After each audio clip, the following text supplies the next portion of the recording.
ஆரி ஒர்க்கில் fly stitch எப்படி note பண்ணணுன்னு சொல்லி கொடுத்துட்ருக்கேன். அவங்க நோட் பண்ணதை செக்கும் பண்ணிகிட்ருக்கேன்.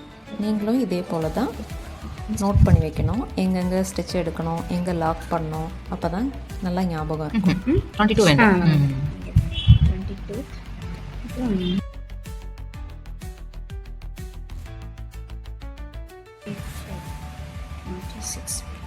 எங்கெல்லாம் லாக் பண்ணுவீங்க? இங்கே தான் மேம். ஃபர்ஸ்ட்லேருந்து சொல்லுங்கள். ஃபஸ்ட்டு இங்கேருந்து இங்கே வந்து லாக் பண்ணிவிட்டு இங்கேருந்து செகண்டு இங்கேருந்து இப்போ 3லேருந்து மறுபடியும் 4 வந்து லாக் பண்ணிடுறேன். எல்என் போடுங்க. அங்கே 4 தான் லாக்கு, 2 லாக் கிடையாது. இல்லை மேம், இது லாக் பண்ணிட்டு தான் இங்கே இல்லை இல்லை, இது வந்து ஃபர்ஸ்ட் எடுக்கிறோம் மேம். எடுத்துட்டு இங்கே வந்துட்டு இங்கிருந்து இங்கே வரோம். இங்கிருந்து இங்கே வந்து 4 எடுக்கும்போது தான் லாக்கு. அப்புறம் இங்கிருந்து இங்கே வந்துட்டு இங்கிருந்து ஸ்ட்ரைட்டா 6, இங்கிருந்து ஸ்ட்ரைட்டா இங்க மறுபடியும் 8 எடுத்துட்டு 9 போது லாக்.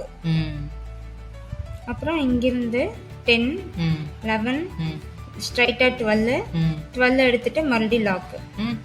ஆமாங்க. ஓ, இங்க வரணுமா? 12 எடுத்துட்டு 13 வரணும். 13 இருந்து கீழே போயிட்டு லாக். அப்புறம் லாக் பக்கத்துல எழுதிக்கோங்க. இங்க எலன் போட்டுட்டு அது என்னது 14 லாக். 14. அப்புறம் 15 எடுக்கிறோம். 15 வந்து 60 எடுக்கிறோம். 60 ல இருந்து 70 லாக். 17ல 17 வந்து வந்துட்டு 18 எடுக்கிறோம். 18 வந்து 19 போகும்போது லாக்.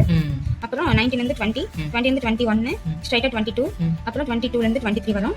23 வந்துட்டு 24ல லாக். அப்புறம் 24ல இருந்து 25 அப்புறம் 26.